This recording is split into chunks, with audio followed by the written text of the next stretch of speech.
So, Coach, what's one thing that you're looking for your position group to most improve on going in the fall? Yeah, I think just to continue to build on the physicality of the position. We want to be that group that the offense can run behind, whether it's the goal line or it's 31.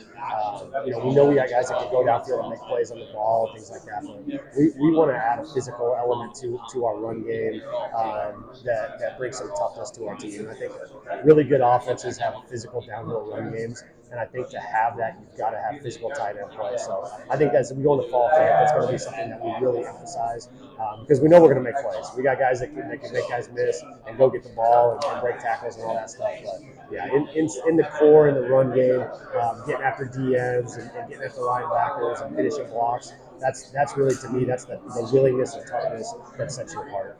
Yeah, I mean, halfway through your first year at the college level, how has it been that transition from high school to college? It's been seamless. I credit that to Coach Dillingham and the kind of person that he is, the kind of boss that he is, and the vision that he has for this program, and how organized and detailed he is. It's made it easy to work for him because I know what to expect every day. And then the kind of people that he hired, the people that I show up that I'm around every day, are good men and women. We've just got Coach Dillingham. I think put an emphasis on hiring good people, and it's evident when I show up to work every day. I genuinely enjoy being around the people that I'm working with, and when you enjoy coming to work, you enjoy being around the people that you're around every day. It makes it easy to show up and grind, and you have a little bit more. And I know this is being a head coach at the high school level. When guys are loyal to you, they give you a little bit extra.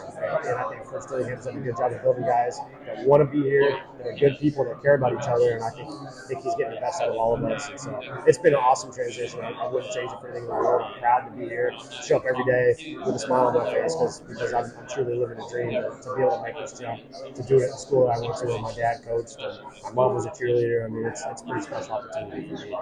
Is there any specific trait or anything else that you're looking for you guys to improve on in the fall? Yeah, I mean, there's so many things that we can get better in every area, but I think details, technique wise, just to make sure that we're consistent in our technique, that when we put on the film, the things that we talk about in our install meetings are showing up, and we're improving them and we're fine tuning them every day. That guys aren't kind of freelancing and doing their own thing. We want to be technicians in our room, and a technician is somebody that really takes great pride in doing the little things right. So that's it. We're just going to make sure that we continue to fine tune those little details. How helpful is it for you to have three or a few really good tight ends just right away in college?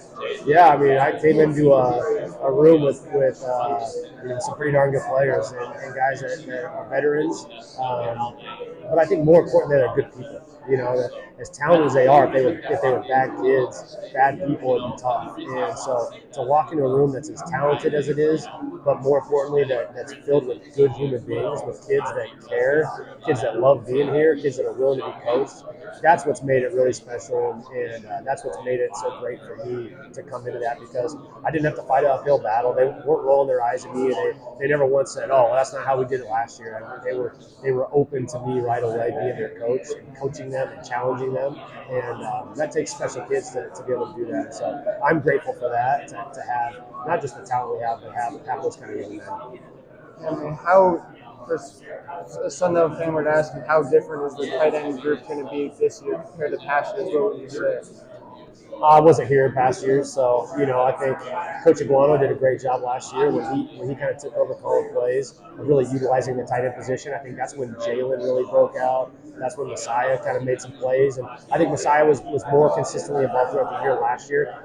Going back beyond that, I'll be honest with you, I didn't watch a ton. Obviously, I've watched a lot of last year because of studying what things that Jalen did last year, studying things that Messiah and Bryce and Ryan did last year. So, but I think just knowing what I know about what we're doing now, I think the tight end position is going to be utilized at an elite level in this offense. Coach Dillingham's track record has always been utilizing his tight ends at an elite level. Coach Baldwin's had a ton of success with his tight ends in his system. So just from a schematic standpoint, we don't have a personnel group where a tight end is not on the field. We don't have a 10 personnel grouping where we take our guys off the field. We're always going to be on the field And in a lot of cases, we're going to have two of them on the field. I think in some cases we'll have three of them. So I think it's a system that features tight ends and that puts them in positions to get the ball in their hands and to make plays. So, did you have to do any recruiting to bring those guys back, or did they just want to still be here? I didn't have to recruit them. I think it was important to build relationships and build trust with them. So, you go through spring ball and you get to know them as people. They get to know you as a person. You get to know them as players. They get to know you as a coach, and you see how you mesh and how you get together. So, I didn't ever sit anybody down and say, "Hey, we really want you to stay. Don't go. This is all. You might be getting offered." We didn't even have those conversations. And for me, I thought my job was just to come in to coach them as hard as I can, to build great relationships with them and get them to feel like if we stay at Arizona State, we're going to have a lot of success. We're going to get coached at a high level. We're going to be developed to be able to achieve the dreams that we have of playing, beyond the college level.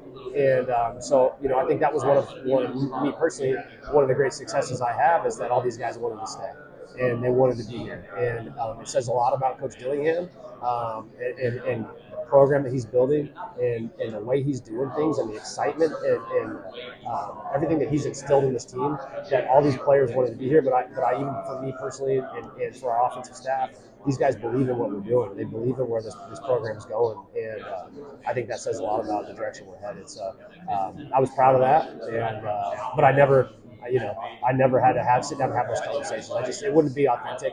And at the end of the day, Coach Dillingham says it all the time, and I always felt this way. We want guys that want to be here. So if we're building a culture and we're doing things the way that we're doing it, and there's a young man that goes, that's just not really what I want to be a part of, we would encourage that person to leave, And so I think if you do things the way you believe in it, you're going to attract the right kind of people that want to be there and want to be a part of that. Is there any specific goal that you have in mind for your position group or for a certain player? No, I don't think it's fair for me to set goals as far as numbers or receptions or yards or anything like that. I think for us as a team and for us as a position group, it's just showing up every day, putting our best foot forward, being the best versions of ourselves we can be on and off the field, representing the program with class. If you do that and you show up and you bust your tail to be the best person you can be and try to get one step better every single day that you show up, the results will take care of themselves. I firmly believe that. So, it's not my position to say, okay, Jalen, this is your goal to have X amount of yards this year. That's not my position to do. I think my goal is, Jalen, let's get better in all these different facets of your game where you're good, but you can be great. Or you're great, you can be the best. And so I think you just find those things where how can we get better every single day? If we do that, all those goals and all those numbers, all that stuff will handle themselves. How much freedom do you give those guys since they've been here for so long and are willing? They've pretty much already established themselves that they can go to the next level. I guess when you say freedom, I think for me it's the relationships and dialogues. So as I'm coaching something and I'm teaching technique or we're going over a concept, I want to have open dialogues and make sure that they're seeing it the same way I'm seeing it.